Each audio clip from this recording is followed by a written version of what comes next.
నమస్కారం అండి. ఏంటి సంగతిలో అందరూ ఎలా ఉన్నారు? ఏంటి చెట్టు మాట్లాడుతున్నాను చూస్తున్నారా? ఈ ఊర్లో నేనే పెద్ద మనిషినండి. అంటే ఇప్పుడు ఉండే పిల్లకాయల్లో ఒకరి తాత అప్పట్లో రాజమండ్రి నుంచి తెచ్చి నన్ను ఇక్కడ వేసారులే. అప్పటి నుంచి నేను ఇక్కడే పెరిగాను. అప్పుడప్పుడు నేను ఇదిగో ఇలానే మాట్లాడుతూ ఉంటాను. ఏమనుకోకుండా ఇది మా యాస భాష. మరి అప్పట్లో నా దగ్గర హడావుడి మామూలుగా ఉండేది కాదండి. ఇప్పుడు ఈ సెల్ ఫోన్లు రావడం వల్ల కొంచెం తగ్గించానంతే. అయినా ఏ మాటగానండి. మా ఊరు మా ఊరే. మా గోదావరి తల్లి నుంచి వచ్చే చల్ల గాలి, ఈ కోనసీమ అందాలు, కోడి పందాలు, ఈ జోరు ఇక్కడ ఓసారు. అబ్బబ్బబ్బబ్బబ్బా, సూపరో. మీకు కూడా మీ సొంత ఊరు అంటే ఇష్టమే అనుకోండి. కానీ మా ఊర్లో జరిగే కథలో కొంచెం ఈ చిత్రంగా ఉంటాయిలేండి. మరి కథలో వింతలో చిత్ర విచిత్రాలన్నీ మీకు చూపేద్దామని ఇక్కడికి వచ్చేసానండి. మరి మొదలెడదామా? మా ఊరు పక్షుల కిలకిలలతో ప్రశాంతంగా ఉండే ఊరు. చీపురు తిరిగేసాను అనుకో, పళ్ళు రాలుతాయి. అబ్బాబా, అసలు ఎవరు పుట్టావు? ఏంటే పళ్ళు రాలేదు? పళ్ళు ఇది ఇండియా పాకిస్తాన్ కంటే భయంకరమైన యుద్ధం అండోయ్.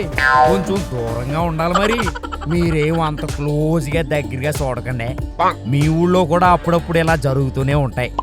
మరి మా ఊరు జనాల్లో ఉపాయాలు చూసేద్దాం రండి. మరి అమ్మా, మమ్మీ, మాత, give me some protein food అమ్మా. మీరు వెజ్ చేస్తారేమో, నాకొద్దు. నాన్ వెజ్ చేయండి అమ్మా. రెసిపీస్ రాకపోతే యూట్యూబ్, ఇన్స్టాగ్రామ్ చూడండి. కొత్త వంటలు ఇన్స్టాగ్రామ్ లో బాగా తిరుగుతున్నాయి కదా, చూసి నేర్చుకోవచ్చు కదా మమ్మీ. కావాలంటే డేటా కోసం నేను రాచుకుంటామని చెప్తాను, చూసి పెట్టనమ్మా. వీడు ఓవర్ యాక్షన్. అమ్మో బంటి, ఓడి అమ్మో బంటి. ఆ తంగ చూసేసరికి బంటి అనుకున్నాను, వచ్చేది ఈడే.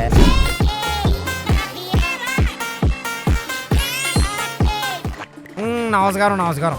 ఎవడో చెప్పిన ఊపితేసాడు. అప్పు చేయడం అందరికీ తెలుసు, కానీ అప్పు చేసాక కొడతాం ఈ బంగారు రాజుగడికి తెలుసు. ఇకపోతే నా కోసం నేను ఏ పూజలు చేయను. నాకు అప్పించిన వాళ్ళే నేను బాగుండాలని పూజలు చేసేస్తా ఉంటాను. అది మన రేంజ్. బంగారు రాజు అలియాస్ గోల్డ్ కింగ్. నా బాకీ తీర్చాలా బాబు? బంగాళాజేకమ్మా, గోల్డ్ కింగ్, డైమండ్ పీనట్ పిలుస్తాను. కాదు ఎద్దావా, ఎప్పుడో గోదావరి పుచ్చరాలు తీసుకున్నా, ఇప్పుడు వరకు బాకీ తీర్చలేదు. ఒరే కాట్రాజు, ఈ లోకంలో చాలా విలువైన పని ఏంటో తెలుసా? ఏదో చెప్పు. నాలాంటి మహానుభావుడికి అప్పు ఇవ్వడం. రేపు నేను ఎక్కడికో ఎదిగిపోయినా అనుకో, నువ్వు గర్వంగా నా దగ్గర అప్పు తీసుకుని ఎంత ఎత్తుకు ఎదిగాడని చెప్పుకుంటావు. అంతటి అవకాశం నీకు ఇచ్చేస్తున్నాను రా. కొంచెం కూడా కృతజ్ఞత లేదురా నీకు. ఇలా సోచ్ చెప్పనుకో, సొరకైతే కొడితే మెడకి ఇరిగిపోద్ది. You waste dirty pillow. సరే, ఫిబ్రవరి 30వ తారీఖున కనబడు. నీ డబ్బు పువ్వుల్లో కాదు ఆకుల్లో పెట్టేస్తా. అది కుదరపోతే మొగ్గల్లో పెట్టేస్తాను రా. సరే గాని ఓ 200 ఉంటాయి ఇవ్వు. రేపు అంటే ఎల్లుండి ఇస్తాను. నాకు సిగ్గుంటే మళ్ళీ నీకు డబ్బే ఉండరా బాబు.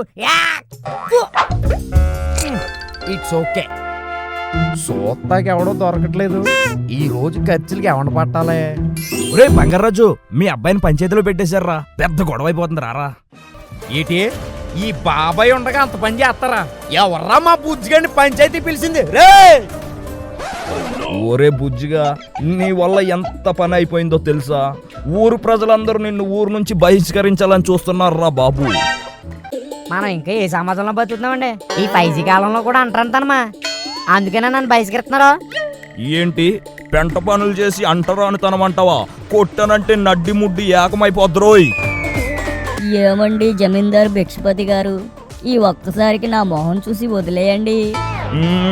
నీ మొహం చూసి వదిలేయడానికి నువ్వేమైనా 90s హీరోయిన్ నమ్ముతావు అనుకుంటున్నావా? నా జోకు మీకు సరిగ్గా అర్థమైనట్టు లేదు, ఇంకా వదిలేయండి. కొంచెం పెద్ద మనసు చేసుకుని వదిలేయండి. పెద్ద మనసా? అదెలా చేసుకుంటారు? నేనేమైనా హార్ట్ సర్జన్ అనుకుంటున్నావా? అదేంటండి, చిన్నప్పుడు మీరు మీ నాన్నగారు రైస్ మిల్లులో దొంగతనం చేశారు, అప్పుడు ఆయన పెద్ద మనసు చేసుకుని క్షమించలేదా? అలానే ఒకసారి మీరు చిన్నప్పుడు చింత తోటలో చిలిపి పనులు చేస్తే తోటమాలి మిమ్మల్ని చిత్తకొడుతుంటే పెద్ద మనసు చేసుకుని మేము కాపాడలేదా? సరే, ఇప్పుడు ఫ్లాష్ బ్యాగ్లు ఎందుకులే, ఇప్పుడు వాటిని వదిలేయాలి అంతే కదా. అంతేనండి. అయ్యి అవునండి. నువ్వు నోరు మూయిరా బడుద్దాయి. సరే, వాళ్ళ నాన్న కామేశ్వరరావు మనందరికి కావలసిన వాడు కాబట్టి బుజ్జిగాడిని వదిలేద్దాం.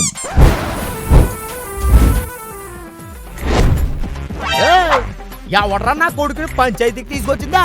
నువ్వు ఆగరా. నువ్వు వాగని నీకు తెలీదు, నీకు నోట్లో నాలుగు లేదు. నేను లేని టైం చూసి నా కొడుకుని తీసుకొచ్చేస్తారా? ఇప్పుడు రారా నా కొడక్క. ఈ బంగారాజు గడు అంటే ఫ్లవర్ అనుకున్నారా? బైరో బాబాయ్ నువ్వు వాగరా అబ్బాయి. రే, నీకు తెలియకుండా మాట్లాడుతున్నావురా. ఏటే నాకు తెలీదా? బంగారం రేటు పెరిగింది నాకు తెలియలేదా? ట్రంప్ మామ టారిఫ్ ఛార్జీలు పెంచాడు నాకు తెలియలేదా? రాజమౌళి వారణాసి తీస్తున్నాడు నాకు తెలియలేదా? రే, అసలు నువ్వేం మాట్లాడుతున్నావురా? మాకే అర్థం కావట్లేదు. అంతే అంతే, అర్థం కానోళ్ళకి ఎన్నిసార్లు చెప్పినా ఏం అర్థం అవుద్ది? అసలు మీ వాడు ఏం చేశాడో నీకేమైనా తెలుసా?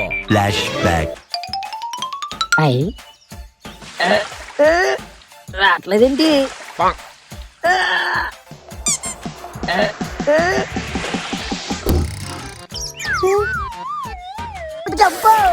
చికిరి చికిరి చికిరి చికిరి చికిరి చికిరి చికిరి.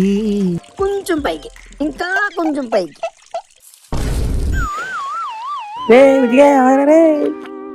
ఓకే, జరిగింది ఏదో జరిగిపోయింది.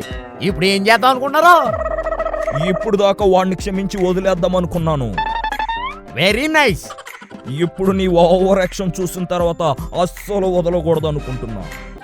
బుజ్జిగాడిని వాడు బాబాయ్ బంగారు రాజుని ఇప్పటి నుంచి 3 రోజులు ఊరు నుంచి బహిష్కరిస్తున్నా. వాళ్ళతో ఎవరు కూడా మాట్లాడకూడదు, భోజనం కూడా పెట్టకూడదు.